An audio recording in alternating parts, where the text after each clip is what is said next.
YouTube, what's going on? Yep, it's been a while since I shot anything, so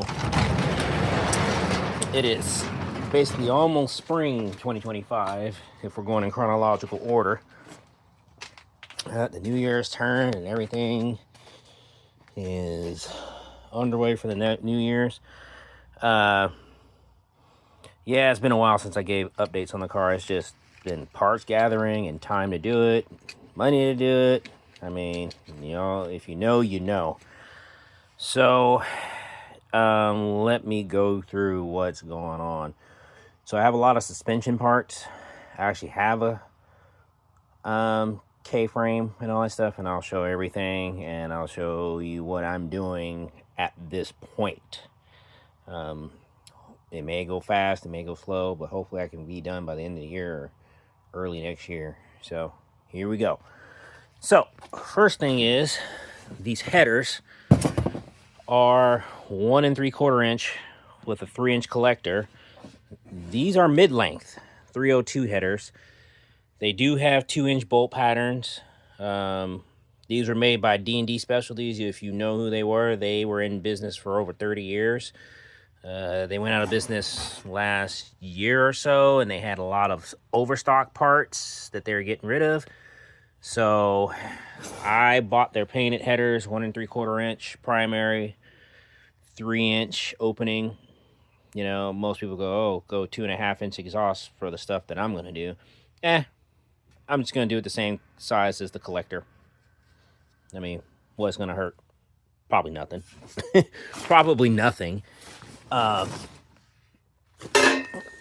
So you see the big box, front and rear, sway bars. Let's see, what else did I do? So control arms from BMR. A lot of, pretty much 80% of this stuff you're going to see is from BMR. So BMR control arms, and they do have coil spring pockets, because I'm going to run coil springs and I'm going to run shocks, probably Vikings, 2-way adjustable, because I don't really, you know, just to be different, and a lot of people run the coilovers, you know, but, you know, whatever. This is the premium version. If I can even get a, I got one hand here. We're doing it one-handed.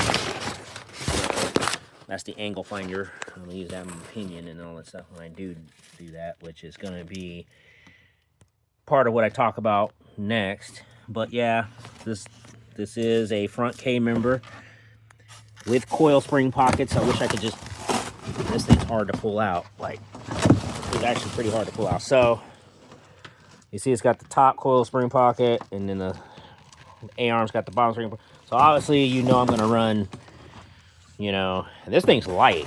I'm gonna run coil springs in a set of shocks or struts up front, shocks in the rear, 2-way adjustable Viking. Nothing too crazy on the way it's set up, but then we got upper control arms, on-car adjustable control arms. We got the grease and all that stuff. What else? Oh,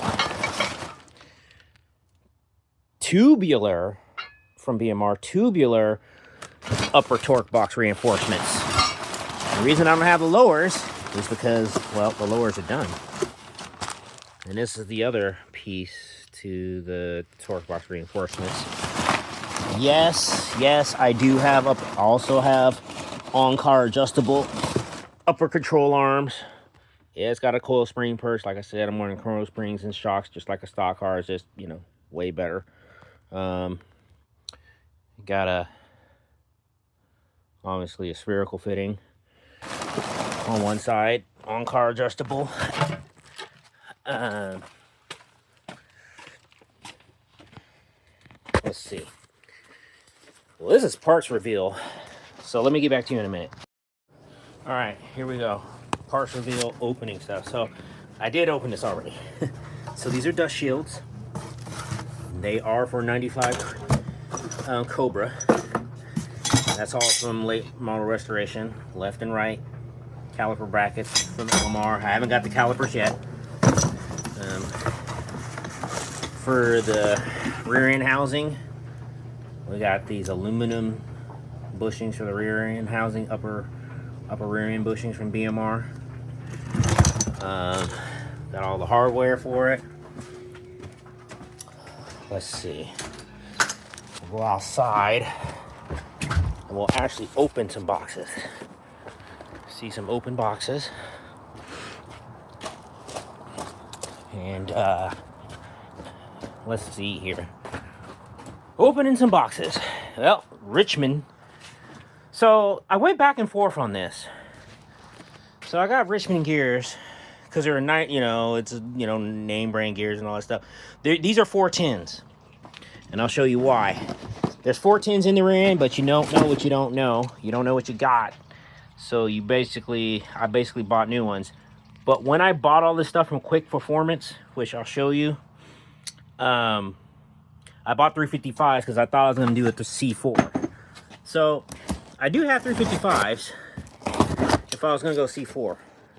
But you'll see.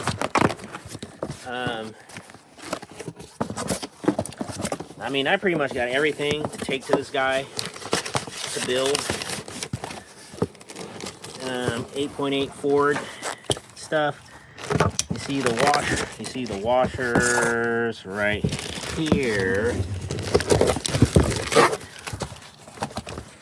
And let's open more of this stuff, and I'll be back in a minute. All right, so we're back. So I opened more stuff. And I actually found out some interesting things.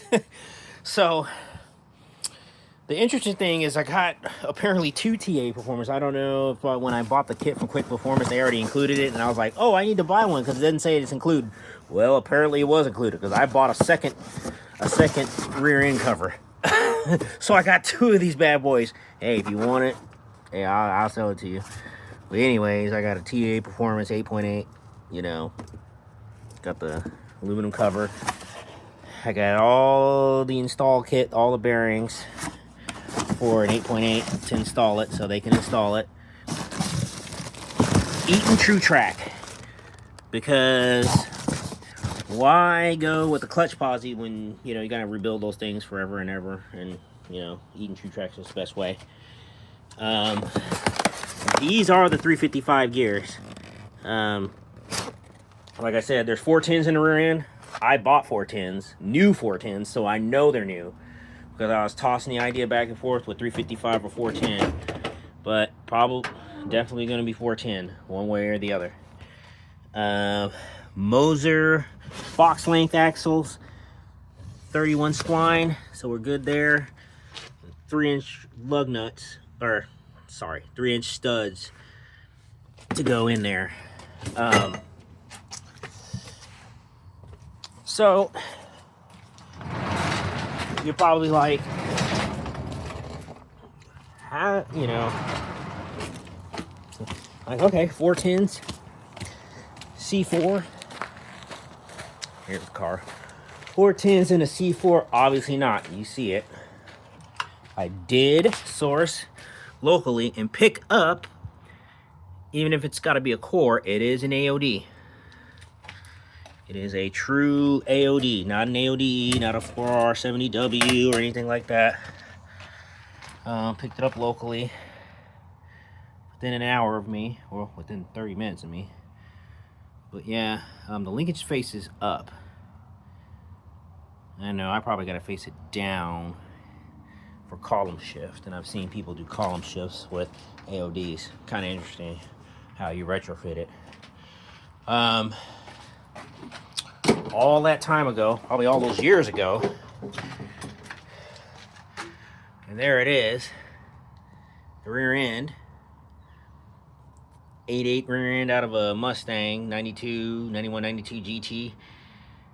Like I said, I think that they did a 5 lug swap. I'm pretty sure those are Ranger or Aerostar axles, like one from one side, and you just put them in there and they work. But it's drums.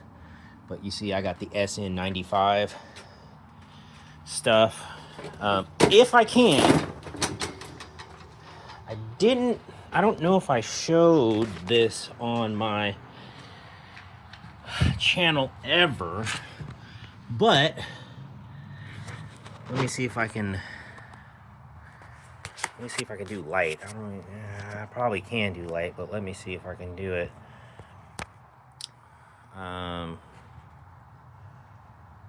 Let's see. No, I can't really do light,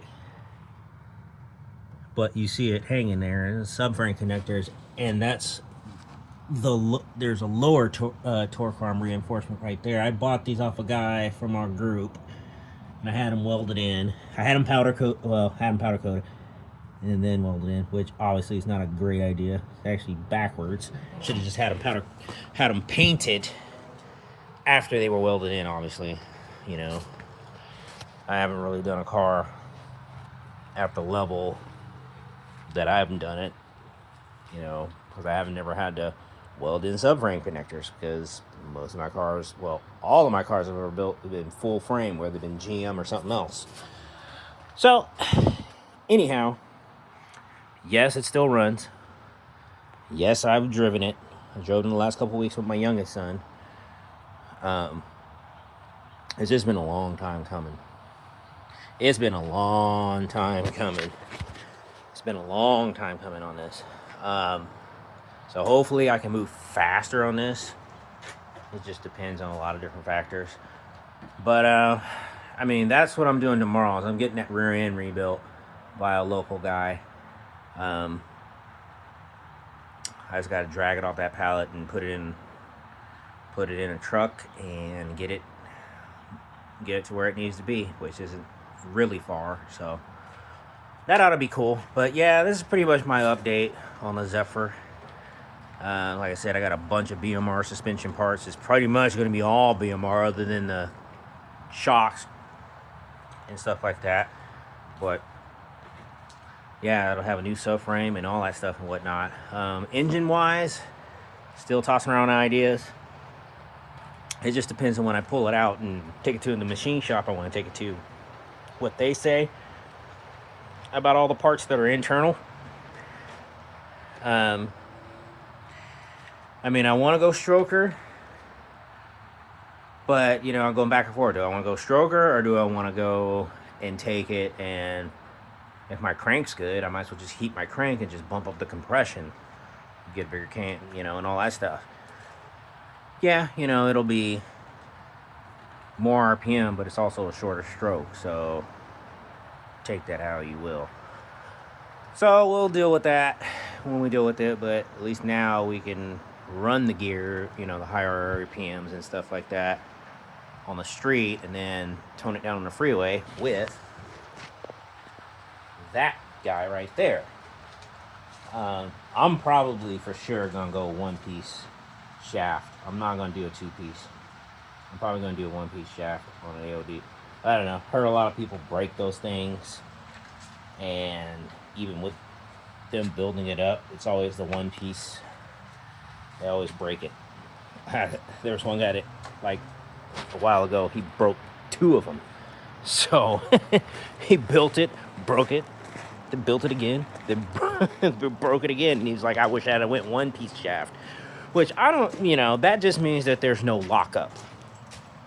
If I have a good transmission cooler, I'm not too concerned about lockup. Yeah, lockup gives you gas mileage, but hey, are we building for gas mileage, or are we building a hot rod, you know, or something hot, right? So, anyways, it's starting to rain. I'm in this video. All right, check you on the next one. Peace out.